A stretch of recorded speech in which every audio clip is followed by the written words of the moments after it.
Hi, I'm Sarah. And I'm Rena, and welcome to Biopic a Podcast Story. This is a podcast where we dissect the good, bad, ugly, and absurd of this specific genre of motion picture, the biopic. If you want to learn more about us, our scoring system, and how we choose movies, check out our special introductory episode, Introduction, Who Are We and What Are We Doing? Sarah. What movie are we doing this week? This week we will be talking about Bohemian Rhapsody. Happy holidays! This is our Christmas episode because the number one suggested film is Bohemian Rhapsody. I knew that once we had an episode on Bohemian Rhapsody, it would probably be the first thing that people would look at on checking out the podcast. So I wanted to wait until we had reached a certain consistent quality level before we tackled it. We went into this 8 months ago with zero podcasting experience and zero audio editing experience. And some of the early episodes are rough. I knew that would happen, and for the sake of the long game, I thought we have to wait on Bohemian Rhapsody. Rena, can you give us the trigger warning? Trigger warning!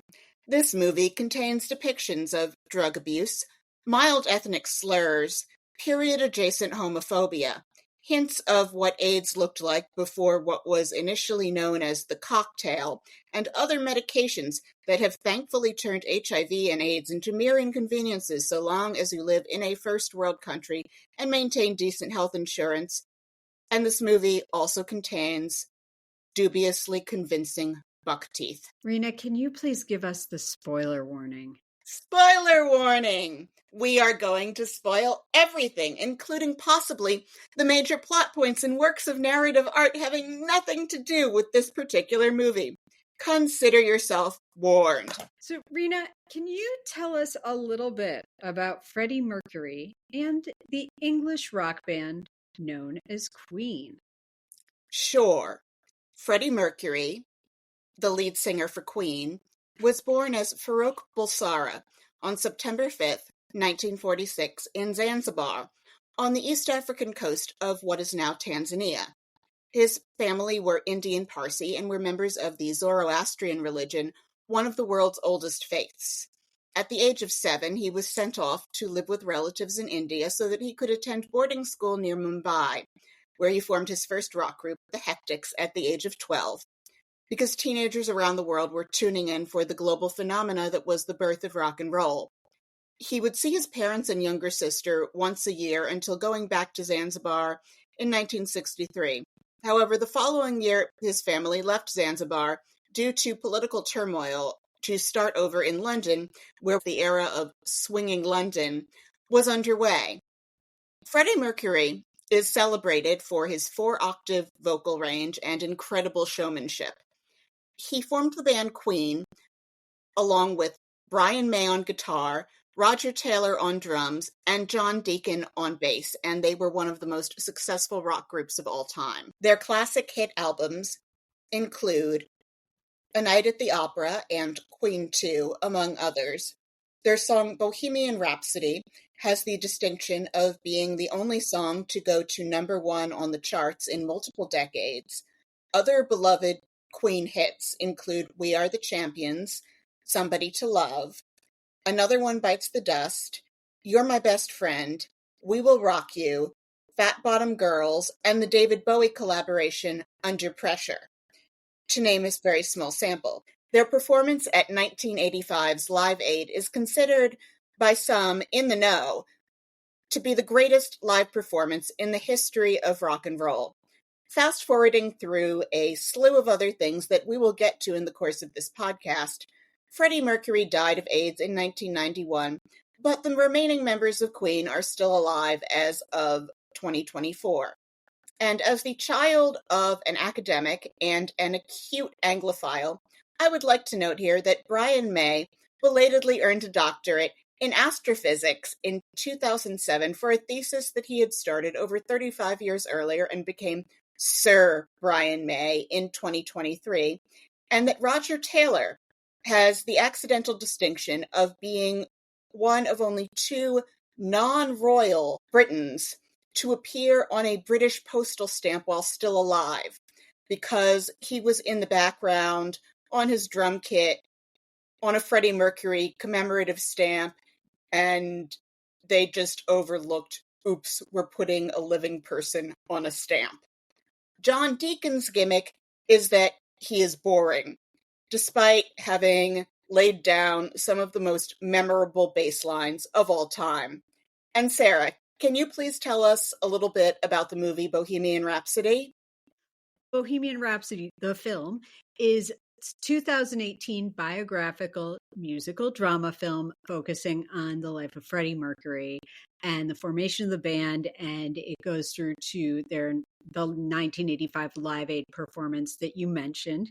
It was debatably directed by the monster Bryan Singer, with a very big assist from functional human being and, as far as I know, unproblematic director Dexter Fletcher, from a screenplay by Anthony McCartan. It stars Rami Malek as Freddie Mercury, also Lucy Boynton, Gwilym Lee, Ben Hardy, Joseph Mazzello, Aidan Gillen, Tom Hollander, and we'll get to this, Mike Myers in supporting roles. Queen members Brian May and Roger Taylor also served as consultants. And this movie was a huge hit. It grossed $910.8 million worldwide on a production budget of about $50 million, becoming the sixth highest grossing film of 2018 worldwide. This movie has a pretty storied journey to screen. It was initially announced in 2010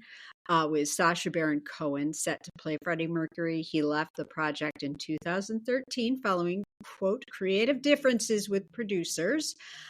Project languished for several years. At one point, Ben Whishaw was considered to be a possible replacement to Sacha Baron Cohen. It came back from the dead in 2016 when Rami Malek was cast. Bryan Singer supposedly served as the director through most of principal photography, which began in London in September of 2017 and then was fired in December 2017 due to, quote, frequent absences and clashes with the cast and crew.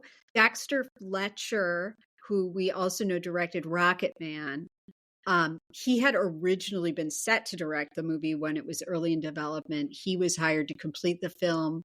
Ultimately, though, due to Directors Guild of America guidelines, Bryan Singer retained the sole director credit, and Fletcher received an executive producer credit. Some of the other history and lore here, too, is that Sacha Baron Cohen left.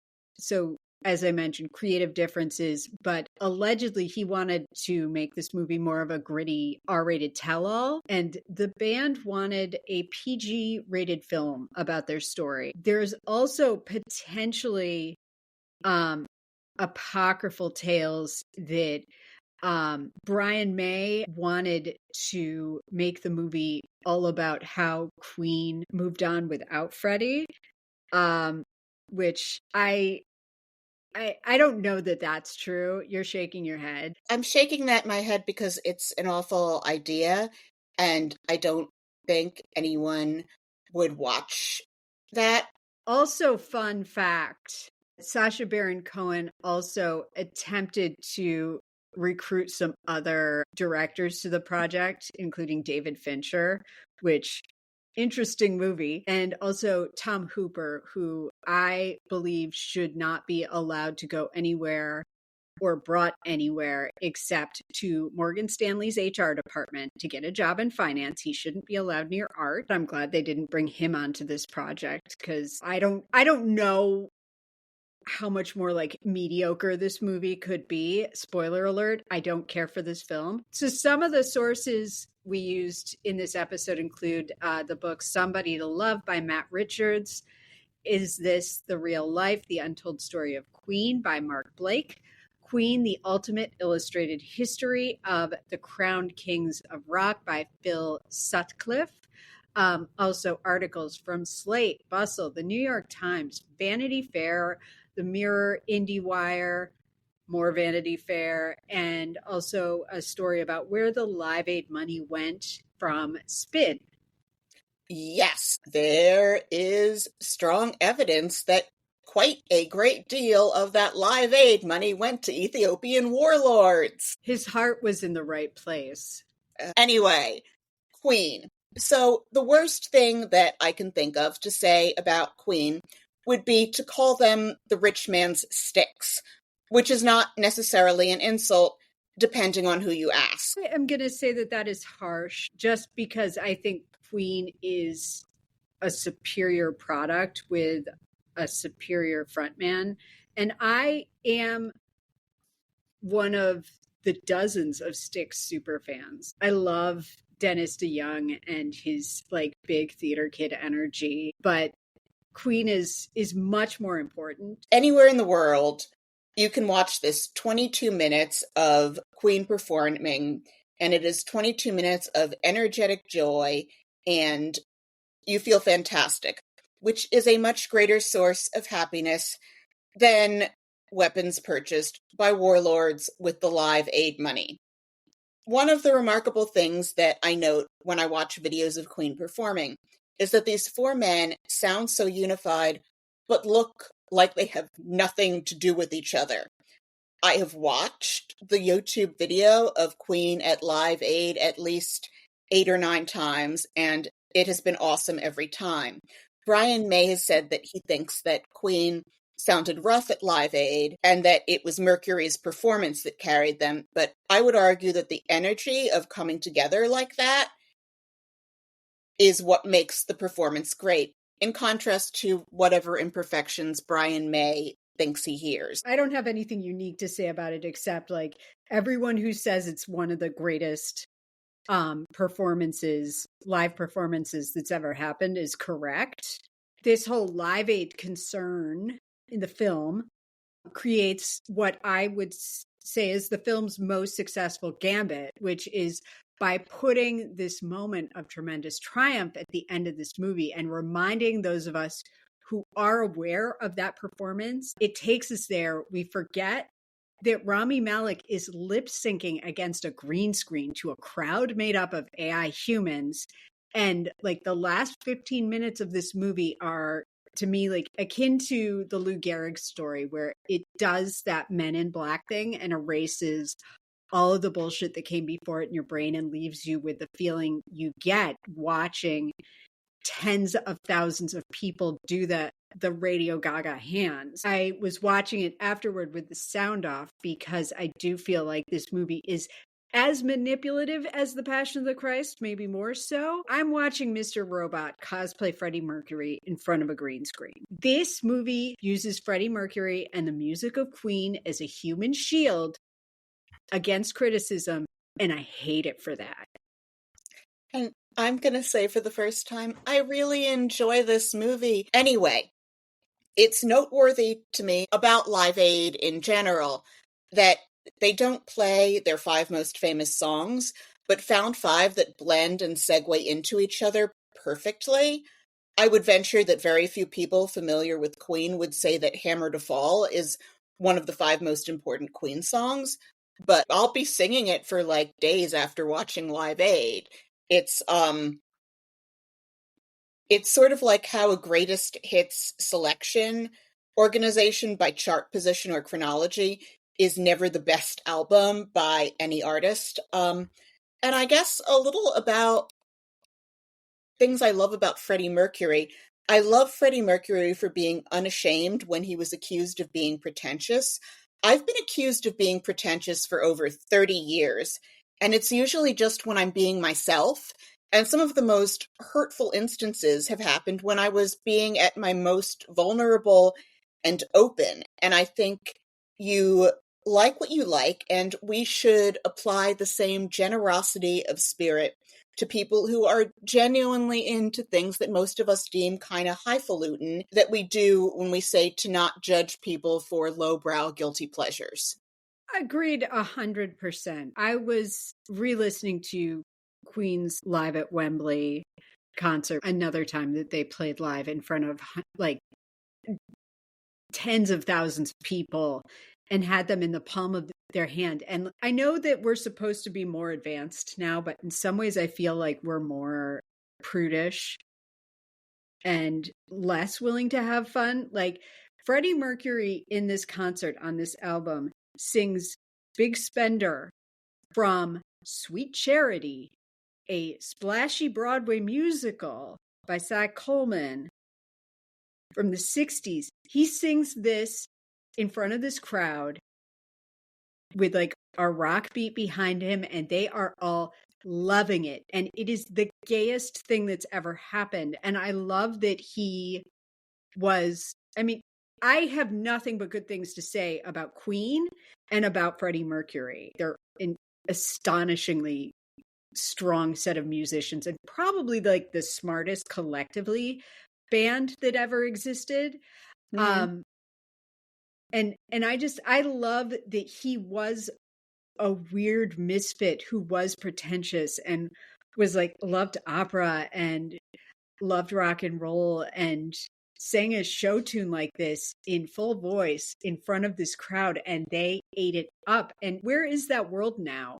It's weird that like the 80s we were somehow more accepting of this than we would be now. He was singing Hey Big Spender like in the 70s. He did it at like a show for prospective industry people once. He didn't give a fuck. The thing about the word pretentious is it's the pretense part in it. You're only pretentious if you're pretending. Yeah, and he was this guy.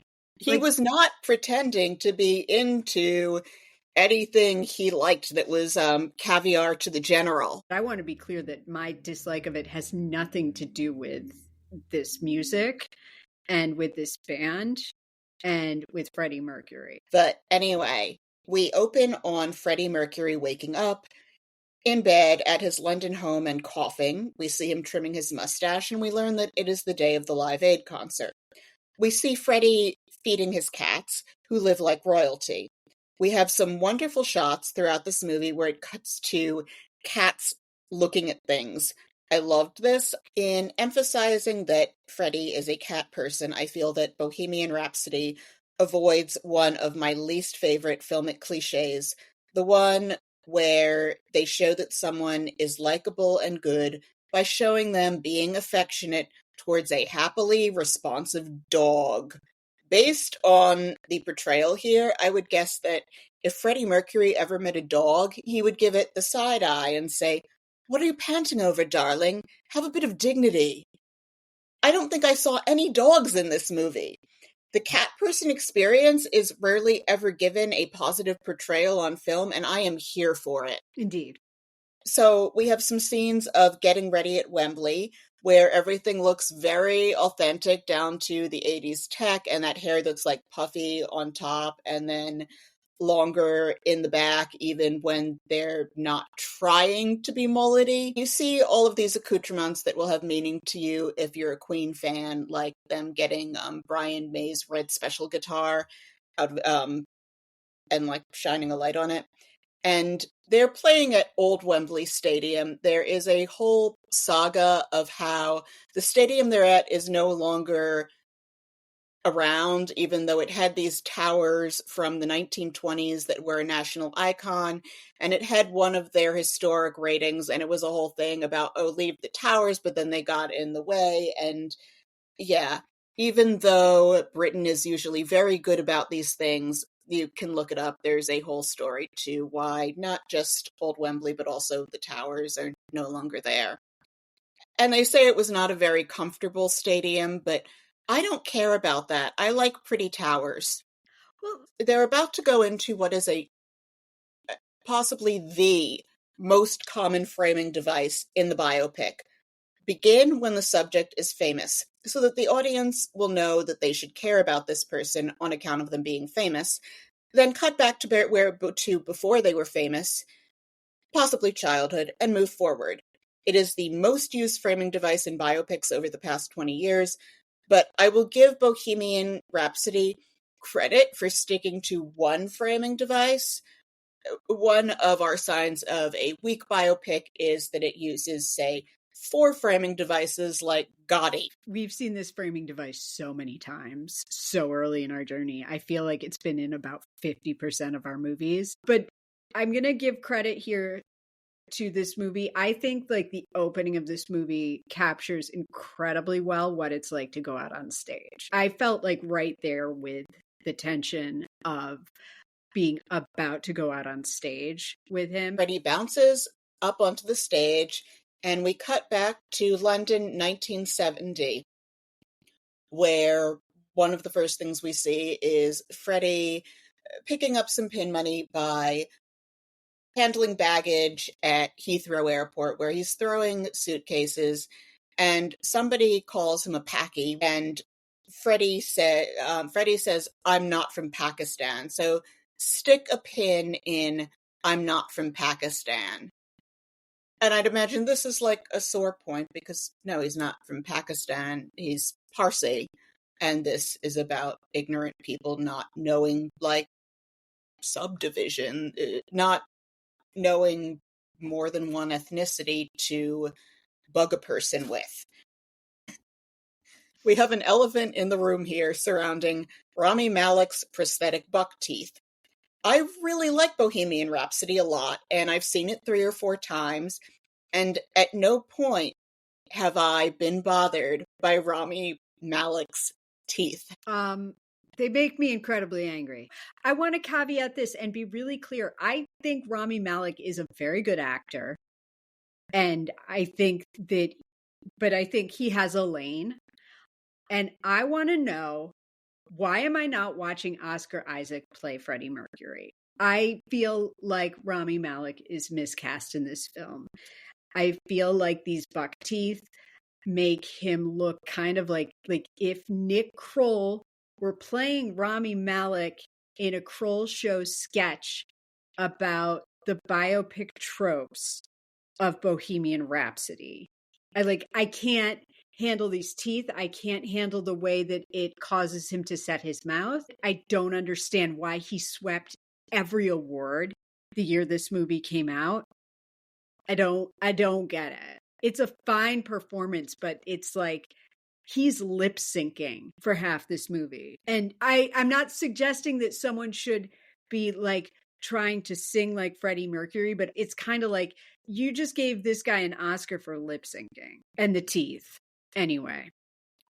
I don't understand how the false buck teeth are such a problem for you when you've never noticed that Dan Aykroyd's eyes don't match, despite having watched Ghostbusters at least 10 or 20 times more than I have. Want to just take you on a little journey through our back catalog and approximately 120 minutes that we had to leave on the cutting room floor of you talking about a janky pair of earrings in Bessie. Yes. And how much those upset you, and yet you're looking at these teeth and they're so there and they don't bother you. So those earrings looked like they were made out of clear plastic. They were supposed to be this very nice pair of emerald earrings, and they looked fake.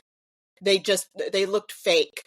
And if I go on, I will repeat everything that I said. I know. I'm really I'm sorry that I even opened this door.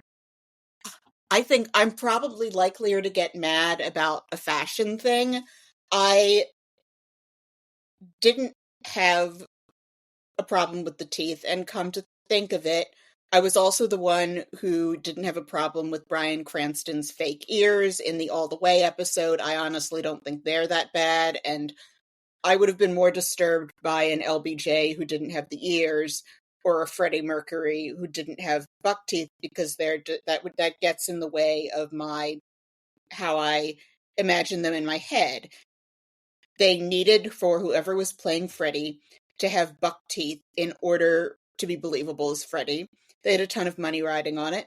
And these look like real teeth that could have conceivably grown in Rami Malek's mouth had his DNA said, you're going to have really prominent buck teeth like Freddie Mercury. Actually, on watching footage of Queen in preparation for this episode, I thought that Freddie Mercury's real teeth were even worse looking than Rami Malek's false ones. Rena, can you see them? Did you look at them? Did you look at his teeth? They're hideous. And also, if Bryan Cranston's fake ears were hanging out of his mouth in LBJ, I think you would have had a problem with them. That's the equivalent here. Like these are like comically giant and face reshaping. Rami Malek is a very nice looking young man. And Freddie Mercury is beautiful in like this Byron-esque way where like it's like no one has ever looked like him before. Those teeth worked on Freddie Mercury, but like here they are weird and parody. It's they're awful. Did you see them? Did you see the teeth? I did. I don't think they're that bad. But I think that the real problem here is this is yet another thing that we can blame on British colonialism, because the British colonized Zanzibar and the British are notorious for their awful teeth. If the Bulsara family had gone to America, Freddie would have had his teeth fixed and you and I would have nothing to fight over. Fair enough. Although Freddie attributed his vocal range to having 4 extra teeth in his mouth. And So that Queen may not be there. Yeah, that tracks with my knowledge of anatomy and of voice training. Like, if you can have 4 extra teeth, like stretching out your palate vocally, like that is insane. So why doesn't everyone with that problem have a great voice? Because they're not Freddie Mercury. So anyway, we cut to Freddie at a bus stop and a scene Freddie and his teeth at a bus stop. Yes, and then we go into the Bulsara home where Freddie's father is unimpressed with him, so we have the trope of the unsupportive parent, but his mom and his sister are nice, and he goes to hear the band Smile, led by some guy named Tim at the time, and we get our first view of Brian May and Roger Taylor, played by Gwilym Lee and Ben Hardy. The flaw in the casting here is not something that Ben Hardy or any man could help.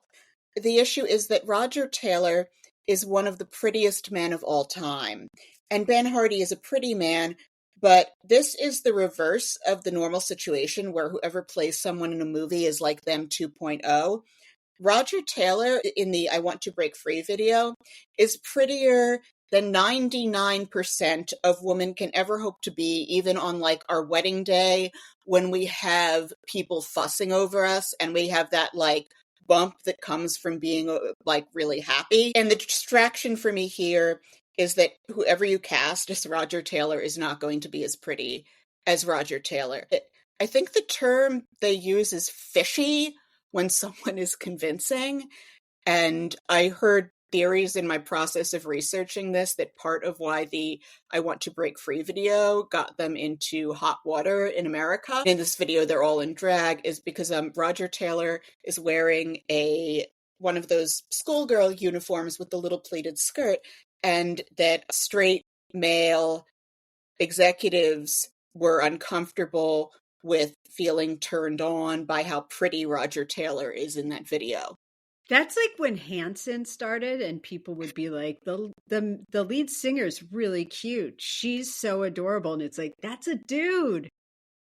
So the story of how Queen formed happened in stages and would be very tedious to show on screen. The tale of how members of iterations of Smile 1984 and Ibex eventually formed Queen and were then joined by John Deacon is similar to how the members of Queen who are not Freddie Mercury are without Freddie Mercury.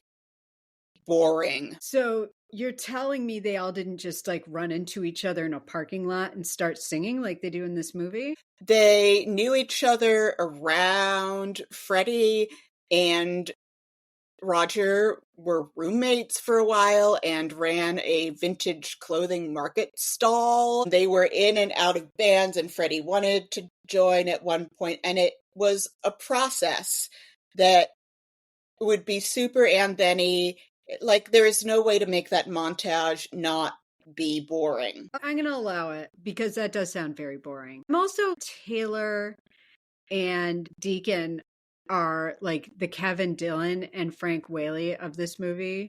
They are two like human-shaped ciphers who could be like computer graphics.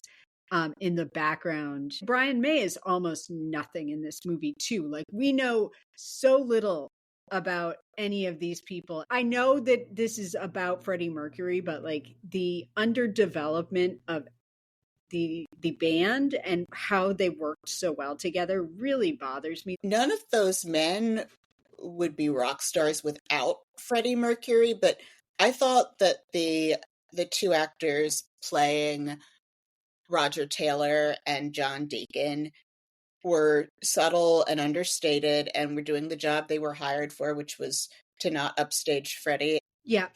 I also thought that Joe Mazzello had good delivery on some lines where he's the one who like diffuses theatrics between like Freddie and Roger. They were both great. The characters are meaningless. All of the actors in this movie are talented and do their best.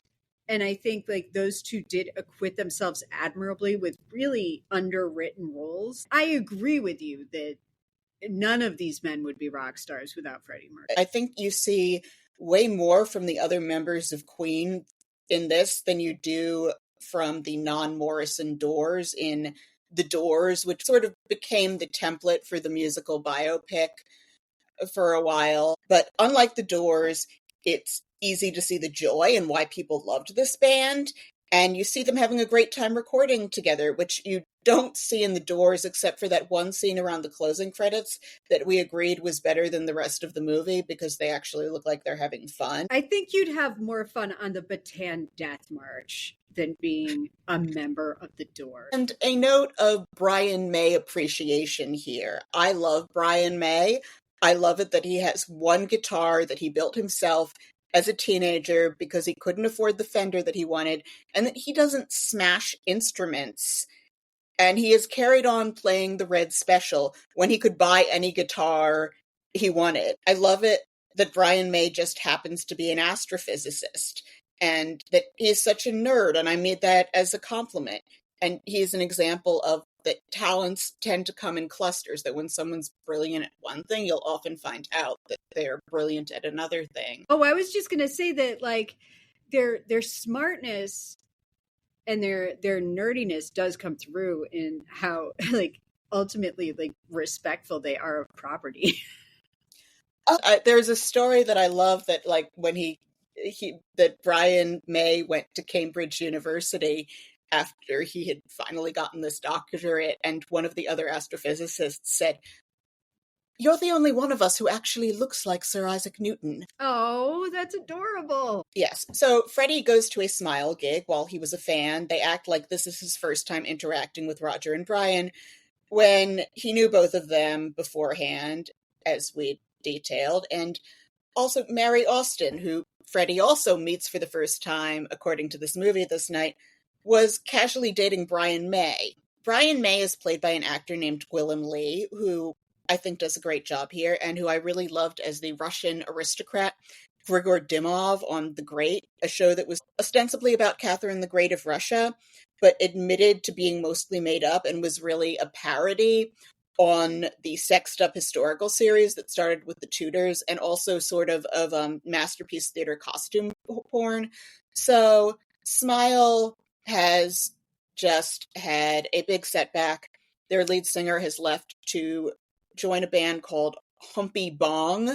I did not believe that Humpy Bong was a real band name, but I looked it up and it was. Is that British for something? I don't know. I don't care. Brian is like, Humpy Bong? The point is for all of us to be incredulous that anyone would ever leave Brian May and Roger Taylor and being in a band with them to go join something called Humpy Bong. Mary Austin is played by Lucy Boynton. I love like seeing her and stuff because I'm like, you're just so pretty. She's probably a very good actor too, but I am very fixated on like the fact that I think she's so pretty. You and I were also talking this week about how every one of these movies about rock stars ends up being all about like these great men. And like the woman who strives to maybe be a counterpart, but she ends up being like this combination of like a real sex doll, a cook, the wolf in Pulp Fiction and, quote, Muse.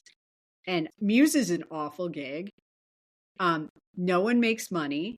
It's like being an intern back in the day of like interning at magazines where they're like, we'll give you 1 college credit and the experience of doing this. And you're like, that sounds like money, except it's not. And with this, like, I don't even think you get to go on to another job after being like the emotional water bearer for these monstrously egotistical men. And the men in these movies, they want a supportive sex doll / cook / muse / mother, whereas the women who narrate biopics want to be matched. Talent for talent, spark for spark, or why bother? We don't need we learn to support ourselves in this world. I honestly think that Mary is boring, at least as we see her here. And she makes me nostalgic for Diego Rivera in Frida. We also find out that Mary works at Biba, which is a department store in London that I would definitely travel to if I had a time machine. I'm obsessed with how like weird this store was and how beautiful. I bet you could buy like a leopard or something like that in the basement of Biba from like a beautiful display of animals or something like that. What we saw here for Biba wasn't enough. I wanted to see everything and wander around in it and have them do a walk around, so that I wanted a recreation that we didn't really get. And there was some effort where they had the mannequins with like the big eye makeup and the peacock feather wallpaper. So yeah, Freddie runs into Mary there and they invent guy liner. This store is so built up in my ex-fashion intern's head that nothing could compete. But yeah, they form the band NBD. They all harmonize instantly. Yeah, Freddie says, hey, I can sing. They're like, haha, your teeth. And then he sings and they all harmonize. We cut to a gig where John Deacon joins them on bass. I'm not sure how much time has passed or how much they've rehearsed. Freddie is still Freddie Bulsara. And actually about half a year passed between Freddie joining and Queen reaching its final lineup. They went through like 4 different bass players. The mic stand breaks while Freddie is singing, and he improvises with that thing that he always did with, like, the short detachable mic. The thing with the mic pulling out of the stand actually happened in one of Freddie's previous bands. This is the first of many moments of, like, lazy fan service in this film. It's like assembling, like, a Voltron, where everything's just coming together, and they're like, hey, cool! He gets up and he starts singing, and he kills. And anytime you're going to put Freddie Mercury's voice on the soundtrack of a movie, it's going to make me overlook so many things that I'm seeing. And I do love when he has the line like, I can't think of anyone more outrageous than me. And I'm like, you're the gayest man who ever lived. It shows that the act is still sort of a little bit rough at this point. John Deacon dodges out of the way of Freddie fussing with the mic, where he has this look on his face like, what did I just get myself into? And Brian says, like, learn the song, Freddie, because he's singing the wrong lyrics. And they get through the band learning how to perform with that classic, some words on the screen that say 1 year later. And they are going on tour in a van that breaks down. Freddie has the idea to sell their van so they can record an album. I looked and I could not find any evidence that they had to sell a van in order to record their first album. I do love watching their all-night session in the recording studio. I love this scene of them improvising in the studio where you get this like creative blast when you're completely drained from an all-nighter. And it feels really spontaneous to me when they're like, oh, bounce the vocal back and forth, or like, oh, let's put the speaker on the end of a thing and wave it back and forth between us. Sometimes these like things, like the inspiration to perspiration thing is like, sometimes inspiration does just hit you. Like Freddie had that opener to Bohemian Rhapsody in his head for a long time. Keith Richards just woke up one morning with the Satisfaction riff in his head. the thing is, like, you have to have your life arranged so that when you're inspired, you can drop everything and run with it. And that's the perspiration role. In addition to, a lot of the time, there is just like perspiration trying to reach inspiration, which is a lot harder. See, my problem with this being in a montage is like, this again is my issue with this movie. Like, we don't really understand why they're doing any of this stuff. And we vaguely know that Brian, like, we don't know anything about any of these other dudes at this point. So we don't understand why they're doing any of these things or like have any insight into their creative process. It's just all done over montage where they're doing all this stuff. And at no point do we really get inside like what fuels Freddie. Did he like the opera? Like, what role did that have in shaping him? Like, what were his inspirations? We never see it. And we don't have really any insight into the creative process. And I go back to Dexter Fletcher's superior product, Rocket Man. In that movie, they did a better job showing like what is going on inside the creative mind of a self-destructive, brilliant person, and give us kind of like a sense of what they're seeing. I'm like, oh, you're going to put quarters on the drum. Okay. Why though? We don't understand what sort of like fuels anyone's creativity in this movie. It's all just kind of like being like shown to us in this way where they're like sort of like, here, see, then this happened, then they did this. Why can't we have any understanding of like all of like the eclectic things that Freddie Mercury was taking in at any given time that made him create like these insane outputs? I don't know. I think it's fun seeing them throw coins in the drum. I didn't have that. I'm just saying we don't understand the why behind any aspect of this like very, very, very creative group of people. Just think, I can buy that they're inspired. And since we're an audio podcast, I'm sitting here looking wilted and dejected at my inexplicable liking of this movie that made $910 million. A lot of people like this movie. And I'm being like a water throwing monster on this. And also, I think one of the reasons that you are compassionate towards this film is because you do love British royalty.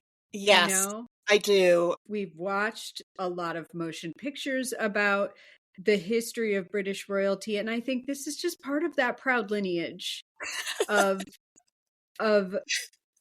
nutty Brits who are wearing crowns.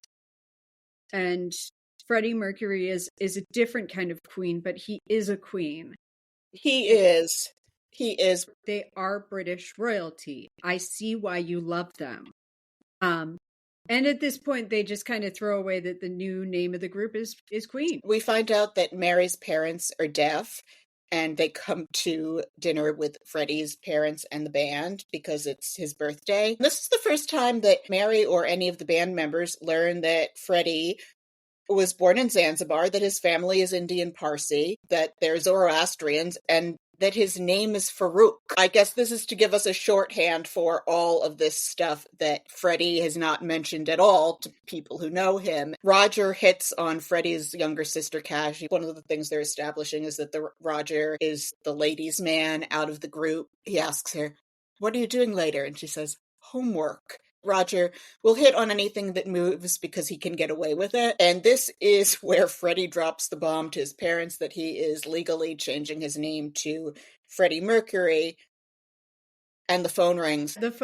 And because of the movies that we've been watching, he picks it up and his face is really serious. And I'm like, oh shit, did he just find out about the MLK assassination? Because Martin Luther King has died so many times in movies that we've watched. MLK has actually been dead for several years at this point. The costumes make very clear that we're in the 70s.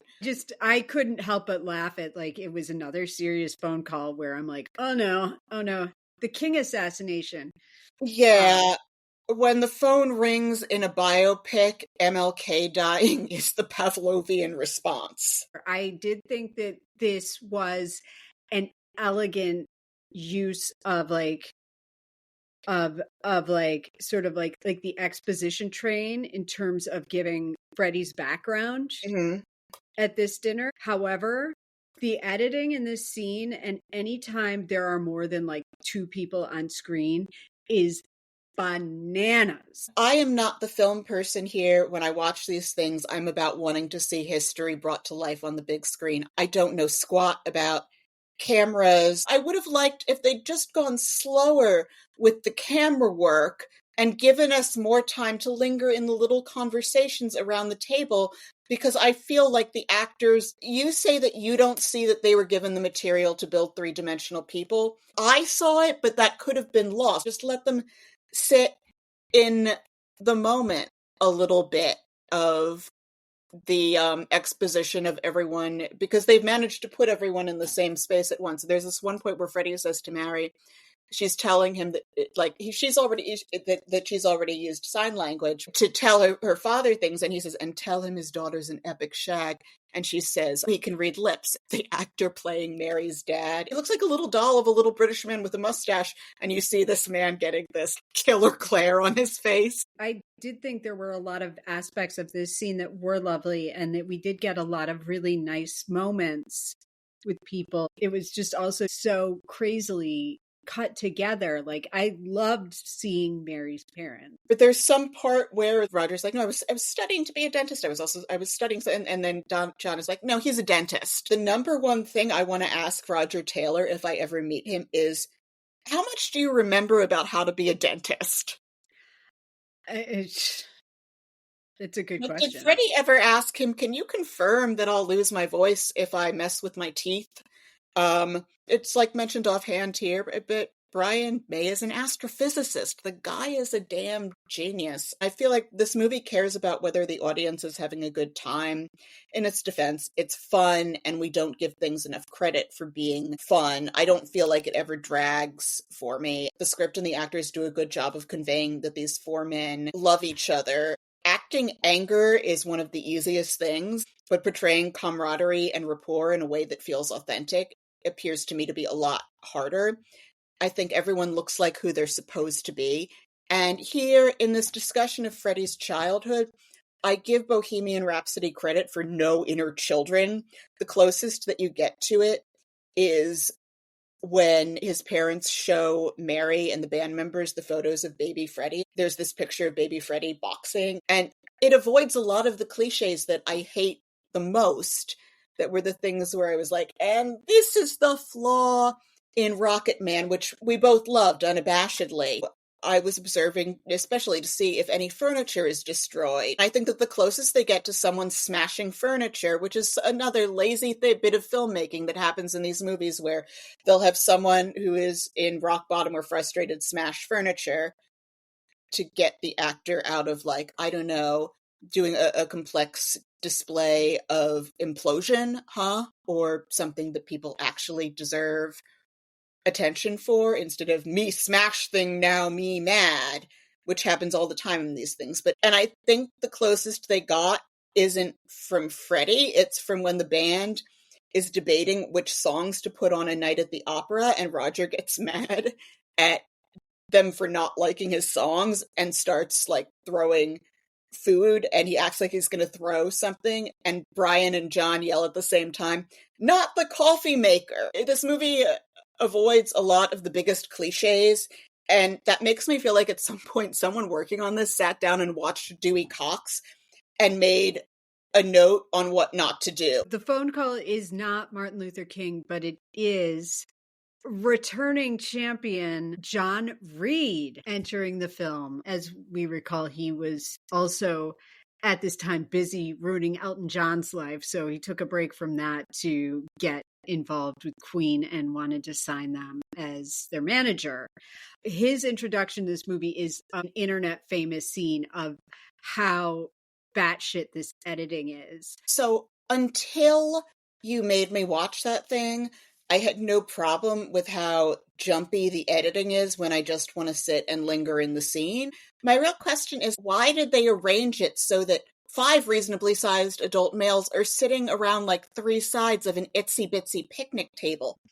I don't understand why they didn't pick a bigger table or sit them in a way where they can get 3 men in a frame at the same time without multiple shots. The shot composition here is mystifying, and it ultimately does no favors to like the coked up insanity of the way it's cut together. As you know, I took a class on sitcoms at college. Thanks again, Mom and Dad. And so one of the challenges that they had shooting the Brady Bunch was the fact that there were always like 160 people in that family. Like they had to get a lot of people onto the screen or into the shot at any given time. One shot description I remember really well, it's called the tight 9, when you got the whole family into one shot. And this movie is less artful than the Brady Bunch. I don't even think I'd blame this on Dexter Fletcher. I would blame this on editing, because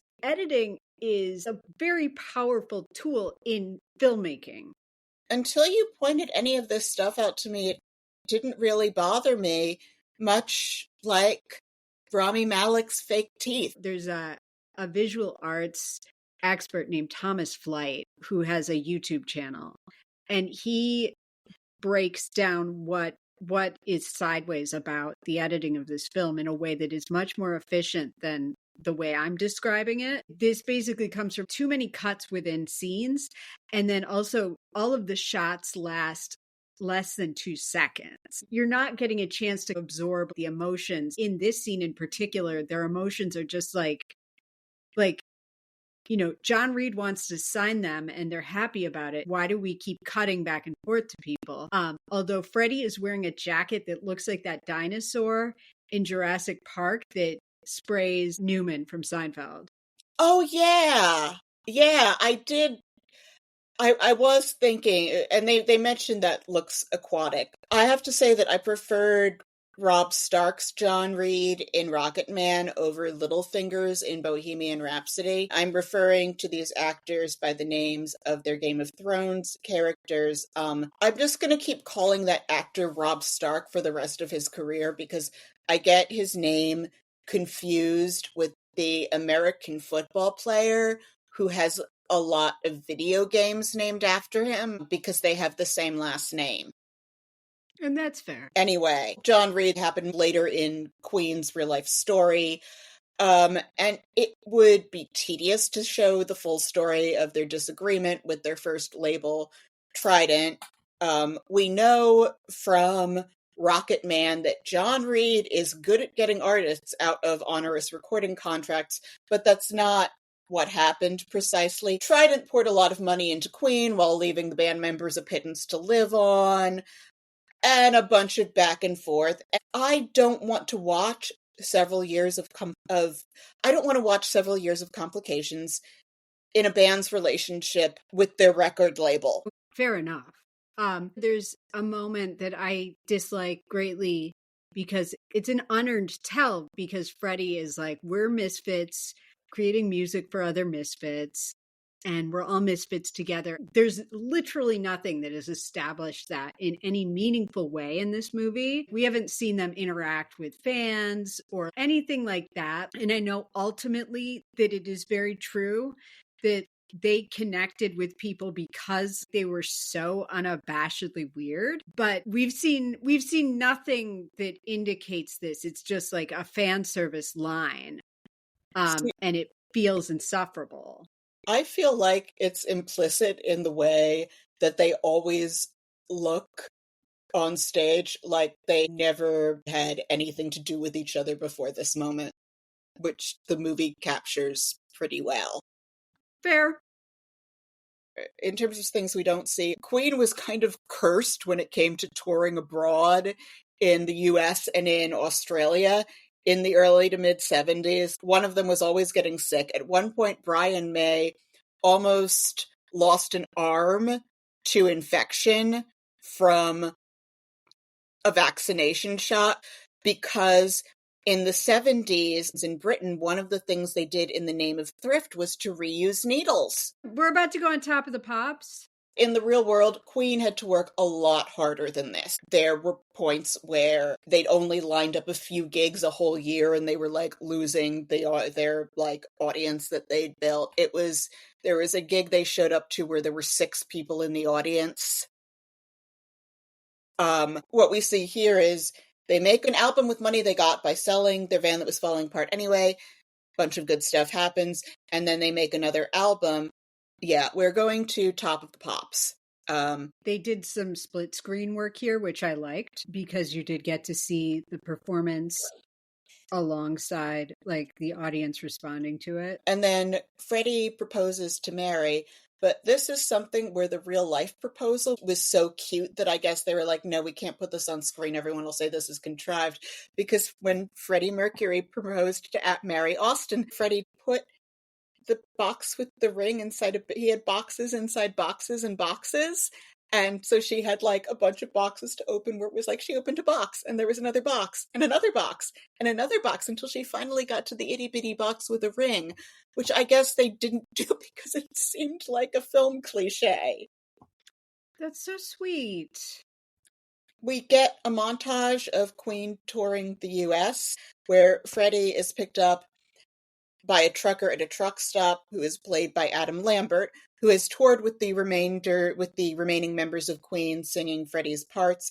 And I should note here that nobody currently living seems less like a trucker than Adam Lambert. And then we cut to a record label room with Mike Myers, and this is the point where you and I were united in disdain.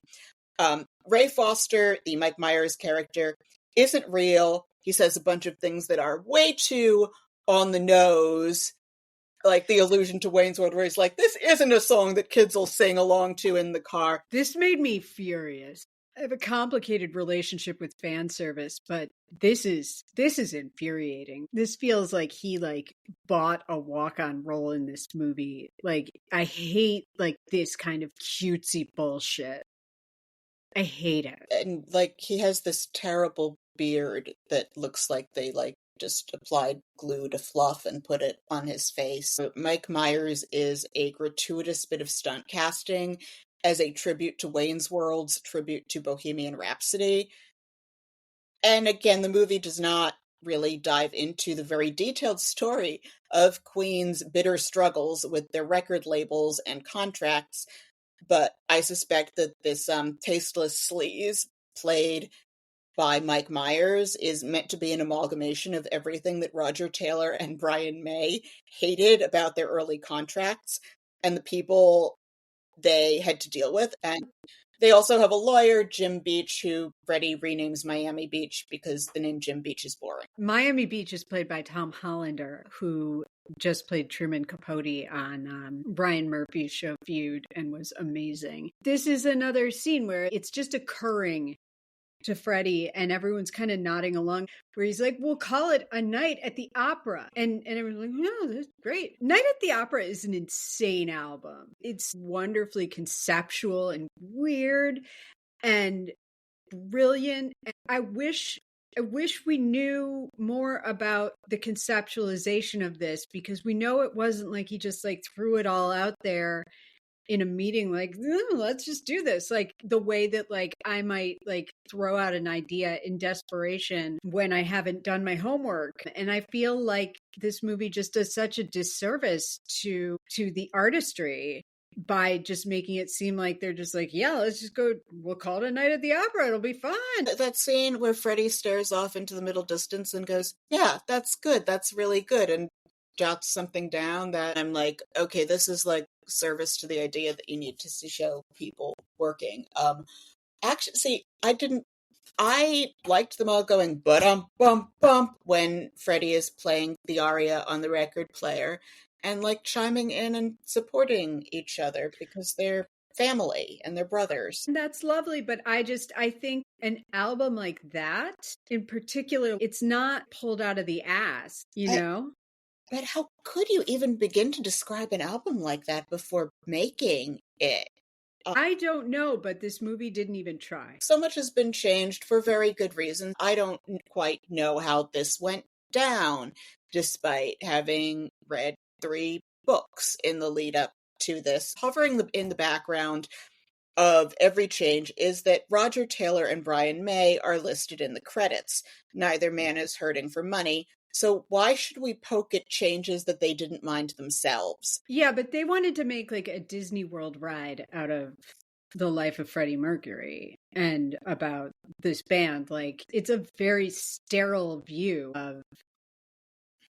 of the art. I know that they were happy with it, but we've talked about movies where the actual subjects are hovering immediately off camera and how that is a disservice to the art. I think that like they shaved all of like the edges and complexity off of this story in a way that makes it ultimately less interesting. I don't walk away from this movie understanding Freddie Mercury any better than I did coming into it. I don't know how we processed this differently. I think they made a fun, joyful film that people went to see with their families and everybody loved it and came out singing. Yeah, they did, but I like it doesn't explain anything to us. It just sort of shows us like, look, and then and that's it. We'll get to it when we talk about the accuracy of it, but I'm basically like, there is a band called Queen, there was a man called Freddie Mercury, there was a concert called Live Aid in a country called Great Britain, and that's all that this movie tells of the truth of this man and of this work. So they go to a farm to record A Night at the Opera, and the movie is acting like this is their second album, but it was their fourth, and truncating and omitting in the name of story flow. Somewhere in here, we met one Paul Prenter, played by the actor who I will forever think of as Tom Branson on Downton Abbey. Paul Prenter puts the moves on Freddie, and Paul is a villain, but I don't think that Tom Branson is playing him as a villain, but as someone with his own narrative on the story he'd like to have with Freddie. He's a villain, and I think like this is a good performance because it's a character that is like a little mustache twirly in his evilness and shittiness, but at the same time, Tom Branson, as I also know him, never takes the easy way out of that character. He's one of the more interesting people to watch in this movie because you feel like a sense of him almost at war with himself. I don't want to see a whole movie about Paul, but there was like a whole movie going on inside of Tom. So Freddie tells Paul the terms of the hookup. Paul will be very resentful that he can't change this. Like, you feel that Paul is jealous of Mary. And I wanted to say I find the lip syncing to be very well matched, and I appreciate not having to listen to an imitation of Freddie Mercury when the real thing is readily available. I would much, much rather watch lip syncing than watch someone who cannot sing as well as the person they are playing attempt to sing that person's parts. It is usually Oscar-bation. I remember thinking, why would people pay to hear Reese Witherspoon and Joaquin Phoenix singing as June Carter Cash and Johnny Cash when the real thing is readily available?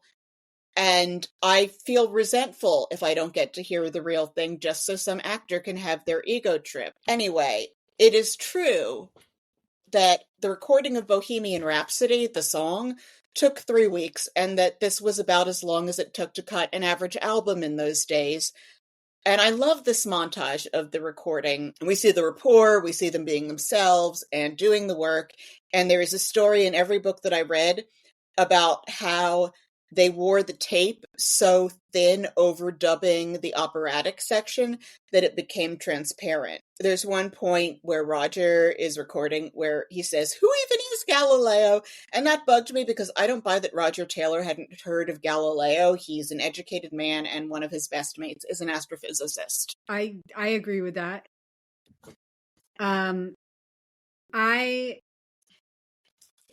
What on earth inspired this song? We don't get that. And we do cut here immediately to watching Mike Myers listening to this song and being like, teenagers won't bang their head to this song. Which, again, yes, infuriating. And also, though, it did kind of remind me, though, a lot of people of a certain age, like the first exposure they got to like how bananas Queen was Wayne's World. Bohemian Rhapsody was the gateway drug for so many of us. Mm-hmm. To Bicycle Race and like Stone Cold Crazy and Killer Queen. These guys are really weird and wild and unlike anything else that's out there. So I will forever be grateful for that. But stop movie. Get the heck out of here with this Mike Myers nonsense. At this point, Paul Prenter makes his one positive contribution to Queen or to the life of Freddie Mercury, which is to say that MacArthur Park was 7 minutes long. And he says this when Mike Myers objects to how long Bohemian Rhapsody is because it's twice the length of an average single. And somebody did point out in a similar meeting to this that MacArthur Park was 7 minutes long, but it was not Paul Prenter, and I don't know why they had to give him this line.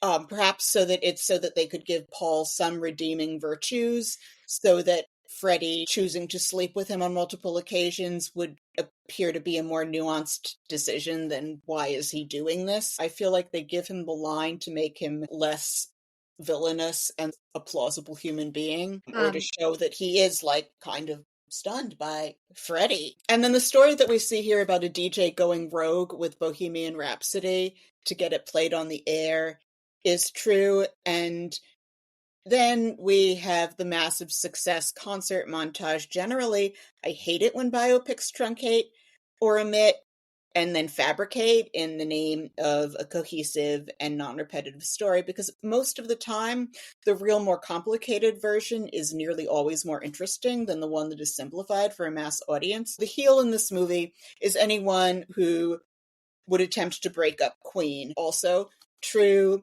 that Mary put their cats on the phone for Freddie while he was on tour. Freddie doesn't think that much of Paul. Freddie walks into a room where Paul has bought in some kind of rent boy in the hotel, and he's like, clean up this mess and get rid of your friend. We cut, Freddie is back with Mary, and he's playing her this video of everyone singing along to Love of My Life, but she's figured out that he's gay, which was obvious, although she does it after he's played her a tape of thousands of Japanese people singing along to Love of My Life, and he doesn't want the ring back. I mean, I feel Mary's pain in this scene, is all I'm going to say. Rami Malek does a very good job here conveying desperate loneliness and discomfort. This is one of this movie's few quiet show don't tell moments. I love he's crying and it cuts back to the faces of the cats.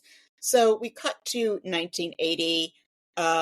Freddie has cut the hair and he has a mustache. So new look, new house. He asks Roger to stay to dinner, and here we see that he's lonely and that his bandmates are getting married and having kids and settling down, which he can't do. He can't plan a full life for himself because he is living in a time that sucks for gay people, and Mary won't come over for a drink, so Freddie asks Paul to throw a party, and the band comes, and they leave, and you see him growing apart from his bandmates. I sympathized a lot with him here because I know how much it sucks when your life has been fabulous and then your friends want to go settle down and go to bed early, and then your life is over too because your friends wanted kids. I like in this scene how they continue to rag on Roger about I'm in love with my car. They all get up to leave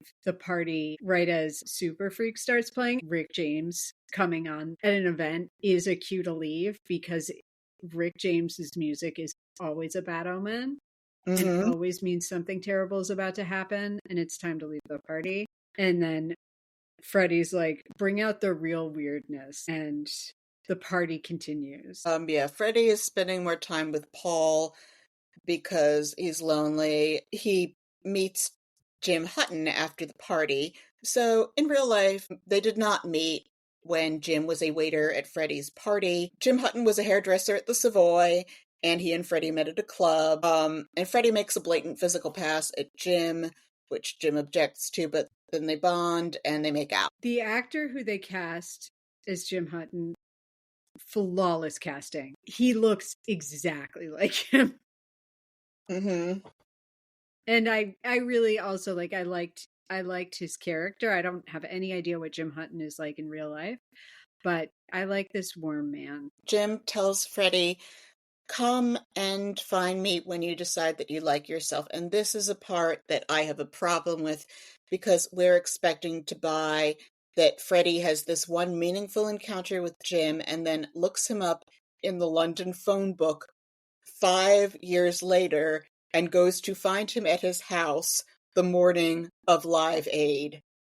Live Aid was a super busy day for Freddie in this Yeah. movie. You do not load down a day where you have to perform with that kind of emotional baggage. Maybe it's meant to be the day before in the morning. It seems like it's all taking place the day of Live Aid. But we're back to the recording studio, and the band is mad at Freddie for being late, so they start making up We Will Rock You Without Him to be a song that involves the audience. So, Sarah, at this point, I thought it would be fun for us to pause the synopsis and have a little casting quiz, since you hate Rami Malek's performance so much. I don't hate him. I find this experience overrated. I'm going to name some actors, and you're going to tell me why you think that they would do a better job than Rami Malek in this role that he won an Oscar for. Okay. Nick Kroll. Nick Kroll, I think, looks more like Freddie Mercury than Rami Malek. And he can play diva very well. Oscar Isaac. Oh my God, Oscar Isaac can sing, he can dance, he's gorgeous in the same way that Freddie Mercury is gorgeous. I want to see that movie. Sacha Baron Cohen. I don't know how I feel about Sacha Baron Cohen playing Freddie Mercury. In my head, Sacha Baron Cohen is 7 feet tall. So he seems like he's too tall for the role. I don't actually know how tall he is. He just seems 7 feet tall and stretched out. Like he would be maybe just really too string beanie to play Freddie. Oh, Ben Whishaw, who I thought just seems too wispy. I loved him. I don't see that at all. I don't understand that. I love Ben Whishaw.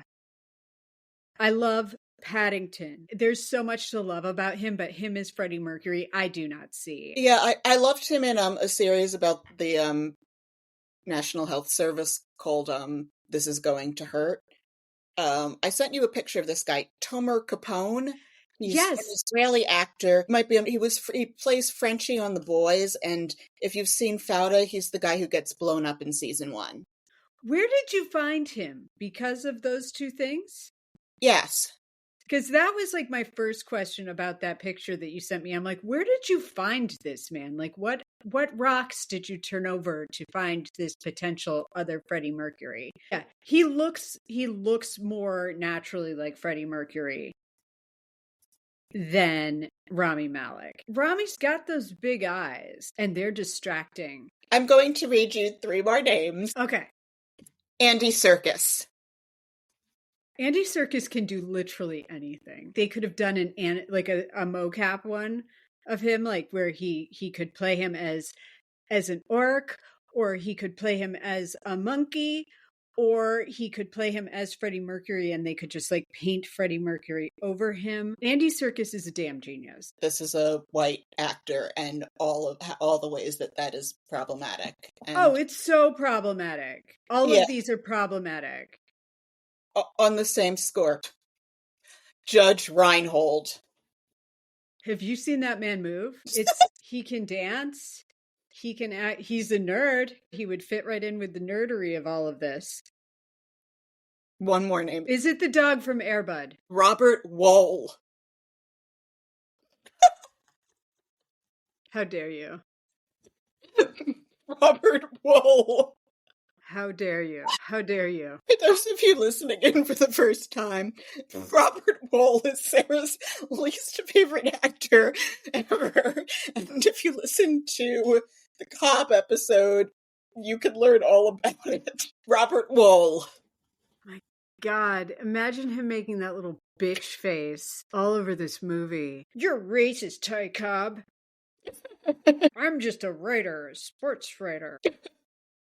But so Sarah, and another one's gone, and another one's gone. Another one bites the dust. Oh, come on, Sarah.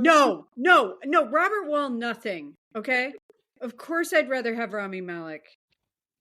I'd rather have Judge Reinhold. I'd rather have the dog from Air Bud. I'd rather go on the Bataan Death March. All of the things that I've said that I would rather before Robert Wall. How dare you bring that man's name up? I don't like to talk about him. They made that beautiful man, Tommy Lee Jones, share oxygen with him. It's so wrong. Sarah, you must have known that I was going to say Robert. I didn't actually. I was literally sitting here being like, which Robert is she talking about? Like, is she about to name someone who's on Saved by the Bell? No, I was genuinely surprised. Wow.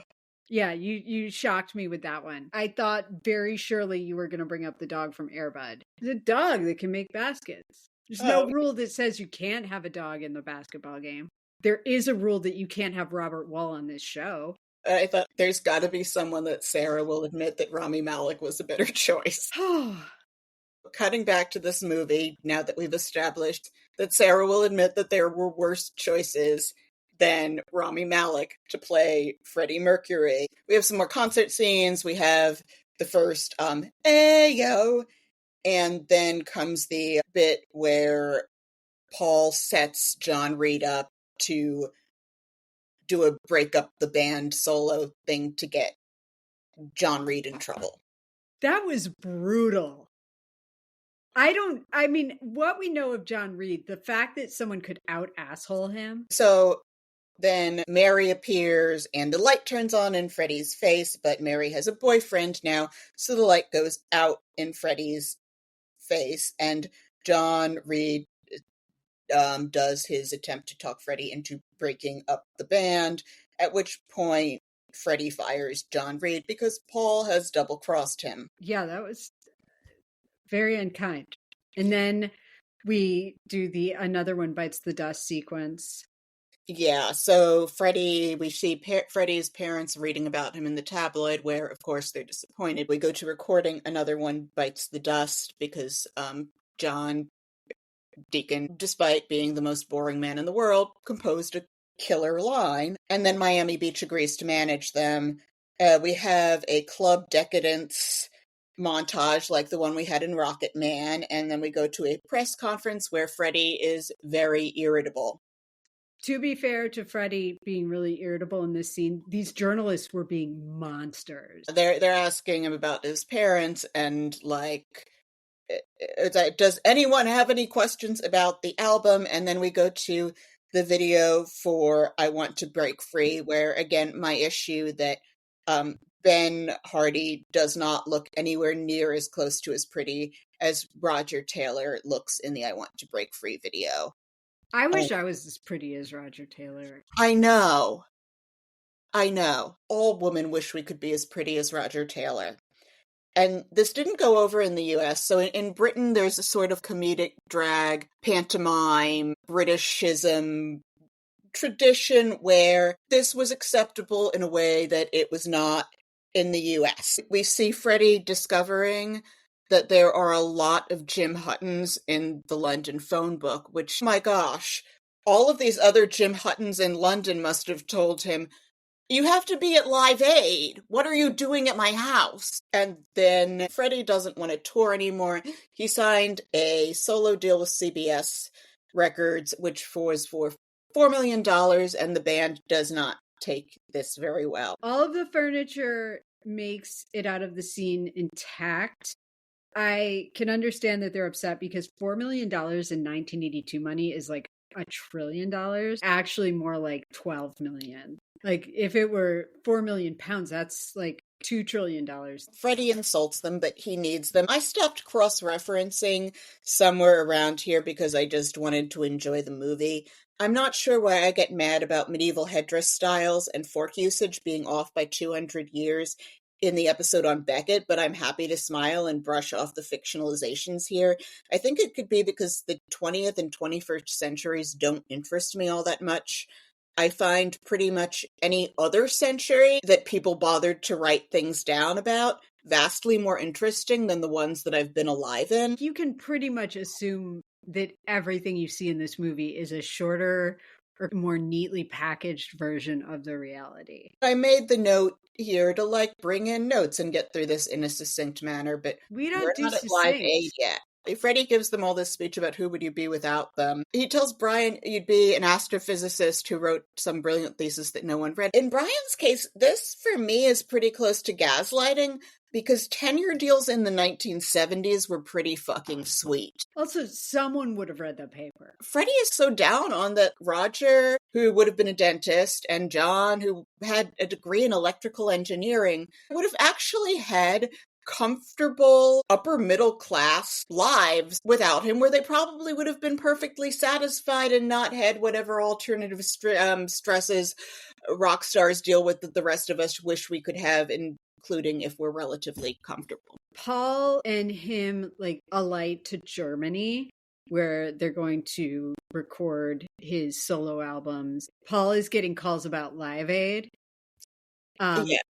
And we see that Freddie is useless and self-indulgent in the recording studio without Queen there to temper him. I do believe that even in this state, Freddie Mercury would have caught wind of Live Aid from somewhere. It was kind of a big deal. All of this fetishization of saving Africa by the British rock royalty of the 1980s was a huge deal. Who knows how well managed it was? Because well-meaning rich white people always get everything right. Right, Sarah? Every single time. Every single time. So Freddie is coughing up blood and waking up sick and alone in Germany. Mary knocks on the door in the rain. The apartment is a wreck, and there's so much unused cocaine on the tables. No smashed furniture, just unused cocaine. Mary tells him about Live Aid. She's pregnant, and she's having the life that he couldn't plan. So he's sad. I would also just like to say here that he has the reaction that I plan to have anytime someone tells me that they're pregnant ever again, which is she says that and his response is, "How could you?" Freddie gets really mad at Paul for not telling him about Live Aid. Yeah, Paul shows up with a bunch of Germans named Didrik and German. Yeah, he's like the cast of Sprockets. We start hearing threats from Paul about, if you kick me out, I will go to the media and I will tell everyone what you are. Freddie decides that he doesn't care and he wants to exit this relationship. How many breakups do you think were caused by Live Aid? I don't know. Tom Branson looks heartbroken and he's back and forth on threatening, and it's wait, I'll do this. This is an actor valiantly battling a script on behalf of his character. Paul goes on TV and talks about Freddie's life, and Paul Prenter never appeared on TV. He sold his story to The Sun in 1987, 2 years after Live Aid, Freddie calls Jim Beach about Live Aid. Once again, in the human shield category. Underneath all of this, they're playing the song Under Pressure, one of the most beautiful songs in the history of ever. It's one of the most perfect songs ever written. It has these three distinct iconic parts that weave together. There needs to be a radio station that exists only to play Under Pressure, followed by Total Eclipse of the Heart on repeat. Agreed. Just Under Pressure, Total Eclipse of the Heart, Under Pressure, Total Eclipse of the Heart, over and over again. You could show me anything with Under Pressure in the background, and I'm going to tell you it's the most beautiful scene I've ever seen, because that is how extraordinary that song is. Like, this movie gets to hide behind this fictional set of events, including like the comedy of he goes back to Miami Beach about this. Freddie still sounds like he's like not sure about it. He's like, this concert for Africa. And Jim Beach is like, the lineup's been announced. It's too late. And it's like, yeah, you know what? You're Queen. I don't know Bob Geldof well, so I can't say this for sure, but Bob Geldof, as far as I would know, would not turn down Queen performing at Live Aid. This is one of the rare times in the film where, despite everything I know to be wrong, I feel emotionally swept along. I care. I can't explain. And we come to my stick a pin in it moment from the baggage handling scene way back while Paul is betraying him on TV. Paul makes a reference to Freddie as a frightened little packy boy, when we know that this annoys Freddie and that he will say that he is not from Pakistan. Either Paul is too stupid to know that a man who was his lover for years is not from Pakistan, or he is deliberately needling Freddie because he knows this will annoy him. And then we see Freddie go and eat crow before the band, who are intentionally late, to get back at him for all the times that he has been late. He apologizes and he tells them that he needs them. And he's all but begging them to ask him if he has AIDS. He keeps talking about like time, I'm running out of time, things like that. And he hasn't been tested yet. I read that he was wondering about it as early as 1983, but he did not actually know whether he had AIDS at this point. And like Ronald Reagan in the 1980s, at this point, the movie has also not mentioned AIDS by name yet. They've just had the reporters asking sinister questions about diseases and promiscuous lifestyles. Freddie got tested over 12 times. He really wanted to not have AIDS. That's so awful.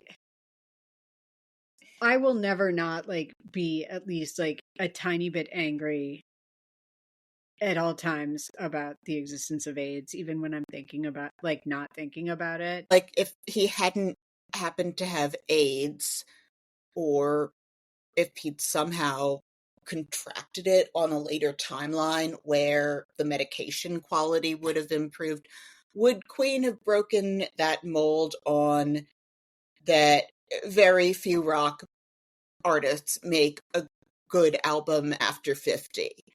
I don't know whether Queen would have broken that mold, but I think Freddie would have preferred to have been alive, and that he would have preferred to have not had AIDS. Certainly, and I think there's probably very good odds that they would have, because they were all so smart, and because the music that they made continued on this very creative trajectory. The biggest liberty taken with the facts in the name of storytelling flow happens here. Live Aid happened in 1985, but Freddie did not get his diagnosis until 1987. Did he probably already have HIV at this point? Yes. Did he give the bad news about the diagnosis to his bandmates in 1985, 2 years before he learned it himself? No. He told them in 1989, 4 years after Live Aid. I cannot explain why I will forgive this movie everything. I can't explain why I'm swept along. I can't explain why I'm being good cop in this episode, despite everything. I tear up when Freddie tells them he has AIDS. It helps, I suppose, that nobody smashes any furniture in this movie. He finds Jim from the phone book, and again, I have trouble with how this was executed, because it seems like Live Aid is like that day. And we've already established that there are a lot of Jim Huttons in the phone books. Did he go to a bunch of other, like, were all of the other Jim Huttons in London telling him, you have somewhere to be, Freddie? Yeah, aren't you supposed to go on soon? He takes Jim to meet his family, despite that they haven't actually been involved for very long on this morning, where he already stopped at the houses of all the other Jim Huttons in London. Logistically, it's bananas driving all over London the day of Live Aid to like grab the guy that you want to be with and then bring him to your parents' house to have tea, then drive to Wembley and then get on stage. Like, no. Oh, and also he had that whole sequence where he's trimming his beard and stuff. Like, I don't get the impression that Freddie Mercury was quick getting out of the house every day. We have the impression that he's waking up alone in the house. There's nothing to differentiate. Does he meet up with Jim previously in these weeks of rehearsals? Somewhere in here there was the AIDS test, and there's actually this scene that I found really touching where you see there's another young man there after Freddie gets the news, and he's gone in with like the glasses and a hat. He wants to not be seen, and this young man who's clearly dying calls out "Hey yo" to him, and like Freddie responds, and it's like, oh gosh, that poor young man is going to have that moment of solidarity with you in the AIDS clinic with him, Freddie, for not much time. And this is one of those things where they're interacting with someone else who feels outside of things, where I'm like, this is very affecting and would have been valuable to see that connectivity that they talk about that one time and then never deliver on, like to see that happening in some other way at another point in the movie would have been really valuable and and would have been more impactful than him just saying the line. At this point, why am I crying? I'm so easy to manipulate. No, you're not. I feel hopelessly pedantic and ashamed for pointing out anything wrong with this, and that's not like me at all. I'm just swept along. We're in the trailer at Live Aid, and Mary's there, and we are finally back at the big set piece from our framing device. I had no idea until I started researching this that the cops who introduced Queen at Live Aid were comedians and not actual cops. The guys who say, "We've had noise complaints from Belgium." No. I thought that those were actual cops who were having like the most fun day of their career while trying to keep it mildly professional. Now comes the question, who the fuck is Bob Geldof? I think he wrote the I Don't Like Mondays song that I like the Tori Amos cover of, but I have no idea what significance he has musically really, or why he was someone that anyone would have paid enough attention to for him to organize this concert. You know the song I Don't Like Mondays. That is the song by him and his band, the Boomtown Rats. He also starred in Pink Floyd's movie, The Wall. I don't know how we got from the Boomtown Rats and The Wall to him being a very prominent activist, but you may be familiar with a song called Do They Know It's Christmas? I've heard of Do They Know It's Christmas. So Do They Know It's Christmas was a song that he wrote to raise money for the famine. It kind of inspired We Are the World. I don't know how to explain him. He was also married to Paula Yates. She was kind of like a girl about town too, so he was in like an 80s power couple. Paula Yates later left him for Michael Hutchence. It was a huge scandal. He was kind of like the UK's Bono before Bono and became very powerful as a result of his activism and didn't have a ton of notable musical output. I have no idea how they're famous enough to have organized this concert, and it makes no sense. Like pantomime, it's a weird British people thing. Bob Geldof. So I want to note here on like, I thought that the hair and makeup people did a very good job aging the members of the band subtly over the course of 15 years. Like, and also that like the shirt that the actor playing John Deacon is wearing is a perfect copy of the one that he actually has on at Live Aid. I don't know if this was a mass market shirt. I don't know if John Deacon loaned them his actual shirt, but someone had to perfectly copy the print and the sizing from that. And it's such a minor thing where normally I am not impressed at all in anything from a contemporary costume, except that it's clear that a lot went into replicating this rather quotidian, like, 80s shirt.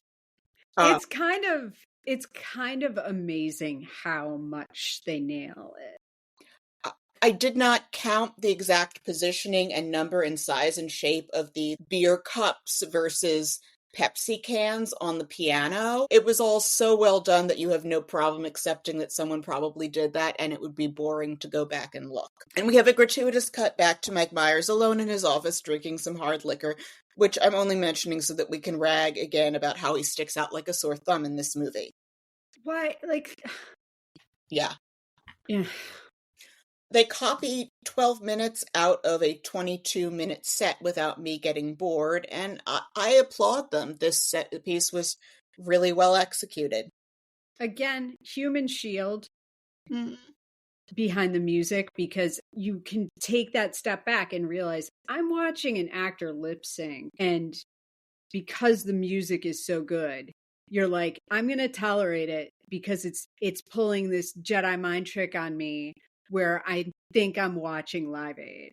But I love watching them be Queen at Live Aid, and I think part of the thing in this was just because that concert is so well known because of how many plays it's had on YouTube and everywhere else.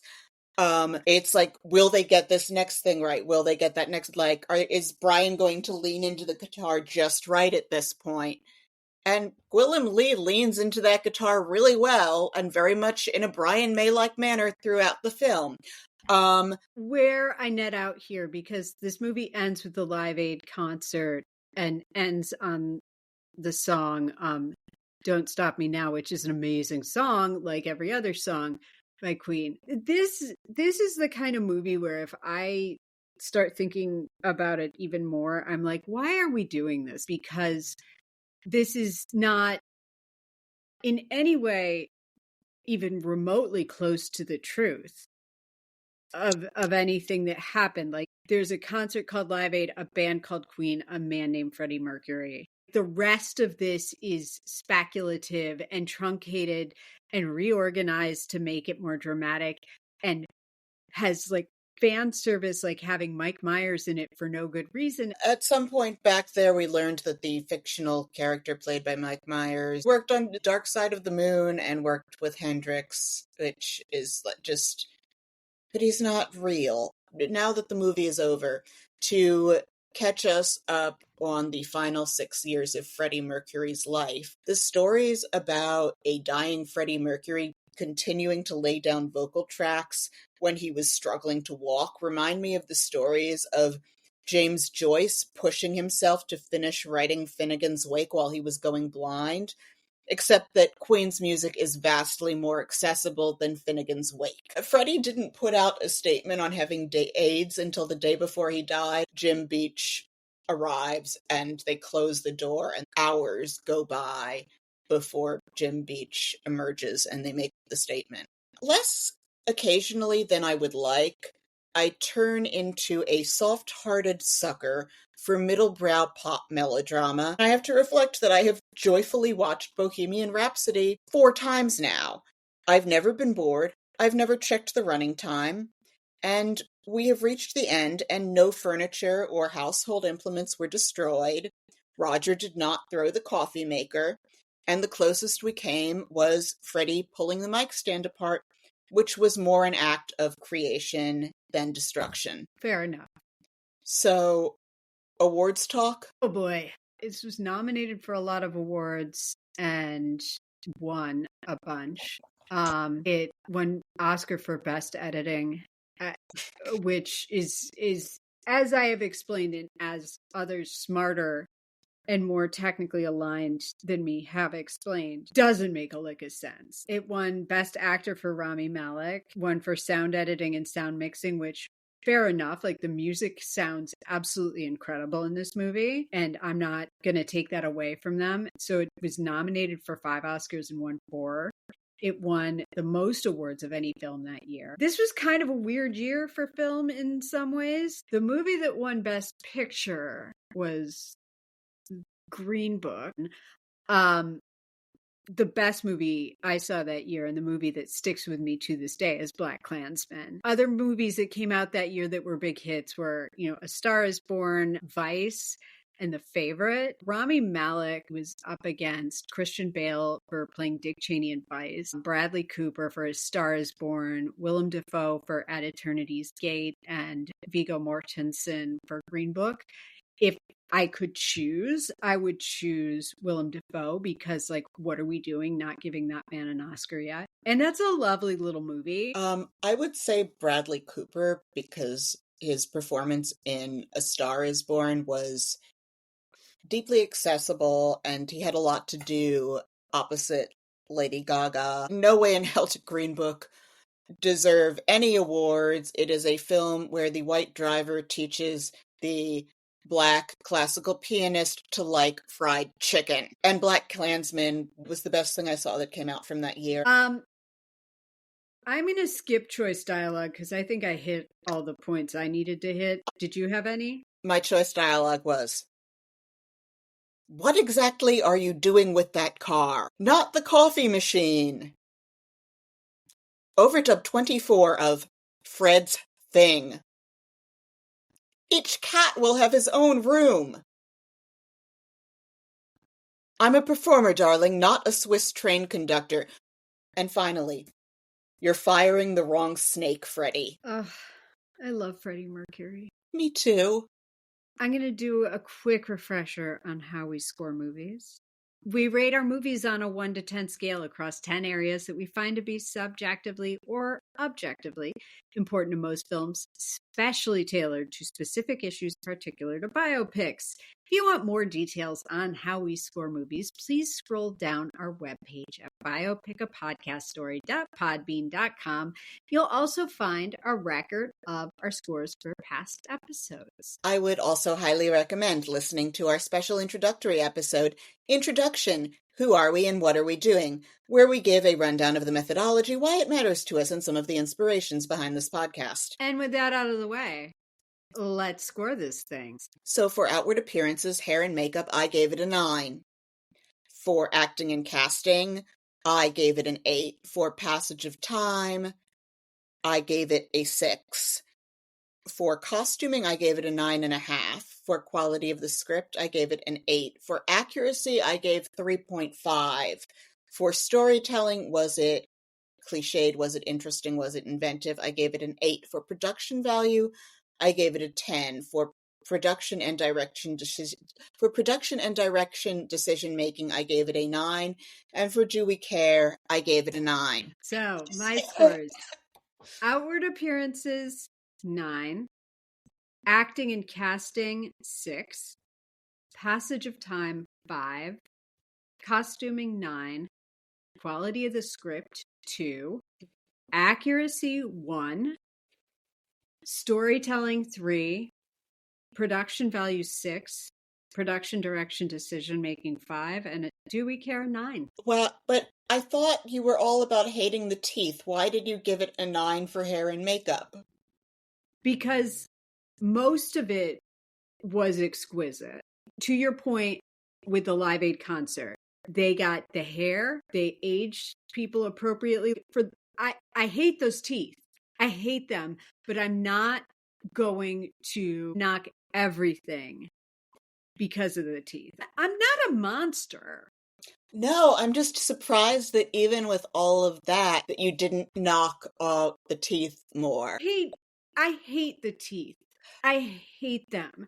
However, the fact that so much care went into so many other aspects of things, like the videos, these not very long or consequential scenes where for all that the script is lazy and the accuracy is ridiculous and the storytelling is not good, the care that goes into recreating the look of things is kind of remarkable. In terms of accuracy, I gave a 3.5 because The Conqueror got a 2.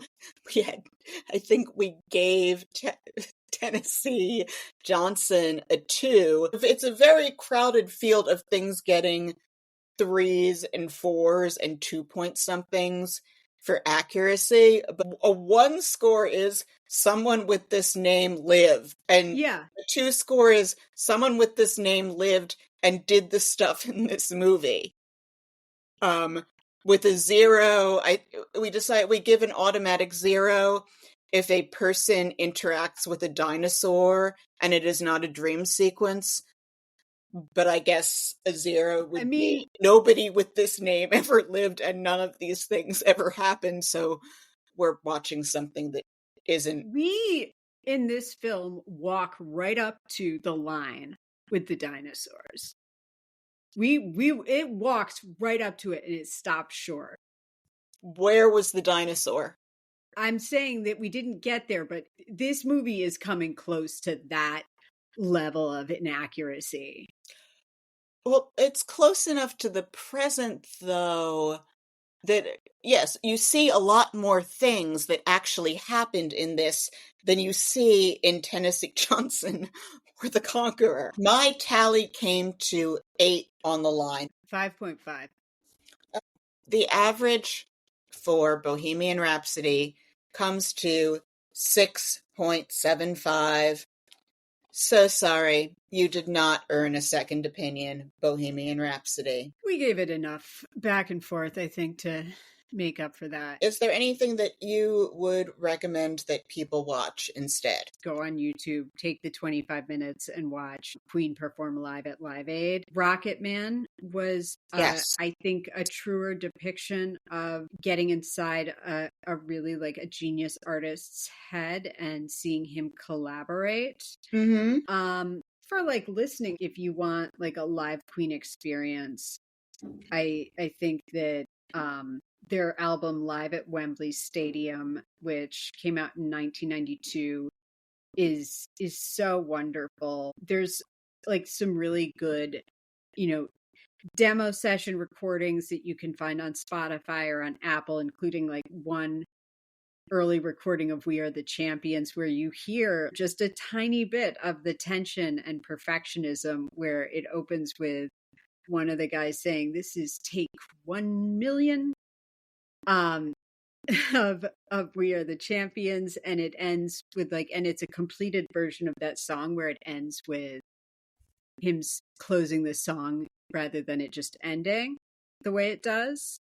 And he ends with a little like glisten up the piano and is like, "Oh, that was lovely," I think. And it's like there's just such a wonderful intimacy to hearing him speak. There's things I wish we had from Freddie Mercury that don't exist. Yeah. Watch the real Live Aid concert by Queen. Anytime I enter Queen performing live into the video search on Google, I pull something up that makes me think, how does something this awesome even exist? With Queen at Live Aid, I assume that if you have not seen this video, it must be because you are a dead Ethiopian warlord and went to hell, because I refuse to believe in any form of rewards-based afterlife for the at least mostly good in which you are not allowed to watch Queen at Live Aid. I have no difficulty, however, imagining that you can download our podcast in hell. And I have no problem with the idea that our listenership in hell exceeds our earthly listenership by hundreds of millions. 100%. They're being forced to listen to this. Two bitches acting like know-it-alls. This is hell. Better to reign in hell than serve in heaven. Truly. Hopefully out there somewhere we're making someone's afterlife incredibly unpleasant. It's what Satan says in Paradise Lost. The fact that you just said that is another reason why, like, the men in hell would hate us. Circling back to me being accused of being pretentious when I'm actually heartfelt. Yes, so I loved the great Willem Lee is fantastic in that if you want to see him in a role where he has somewhat more to do. And Rocket Man, and this brings me back to something.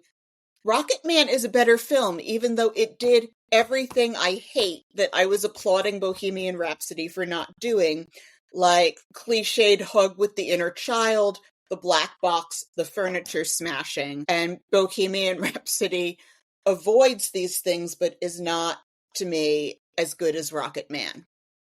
See, I wish that we had more of a Rocket Man film with Freddie Mercury, like that we got to experience what he felt like when he performed, or what he was seeing in his head when he was writing music. I wish that we had a world where we could see that and where he could talk about that right now. He's an artist that, like, it is such a tragedy that we lost him when we did.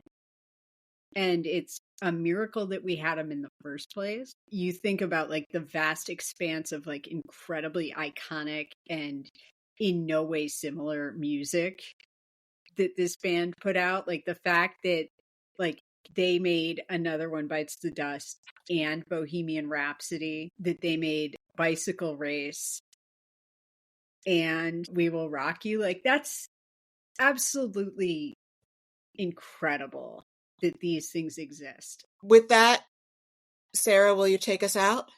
Sure thing. If you like the show, please leave us a 5-star rating and subscribe to us on iTunes, Spotify, or wherever you get your podcasts. And tell a friend, or better yet, plural friends, and share us on social media. We hear it helps.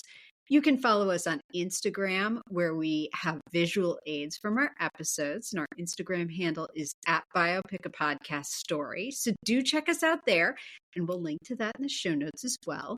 Please check out our webpage at biopickapodcaststory.podbean.com to see the official ratings for all of the movies that we've done so far. And if you'd like to get in touch, you can email us at biopiclistenermailbag@gmail.com. Tune in next week when, for our New Year's Eve episode, we'll be talking about Spartacus. Spartacus! Yay! So excited. Oh my God. Okay. Stop recording.